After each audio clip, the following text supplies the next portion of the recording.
Ինչ կապ ունի Նիկոլ Փաշինյանը Գյումրիի քաղաքային ճանապարհների ասֆալտապատման հետ։ Բացասական առումով շատ մեծ կապ ունի, որովհետև 2016 թվականին նախկին ՎԱՏ իշխանությունը Վերակառուցման եւ Զարգացման Եվրոպական բանկի հետ ստորագրում է վարկային համաձայնագիր,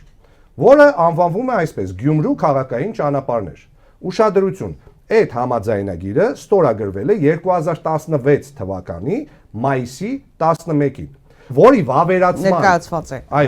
վավերացման քվեարկությունը տեղի է ունենում 2016 թվականի հունիսի 17-ին։ Ուրեմն, այս համաձայնագրին, այսինքն Գյումրու քաղաքային ճանապարհների ասֆալտապատման համաձայնագրին, կողմ է քվեարկում 101 падգամավոր, դեմ է քվեարկում 4, ձեռնպահ 2։ Ուրեմն 4 դեմ քվեարկած падգամավորներից մեկը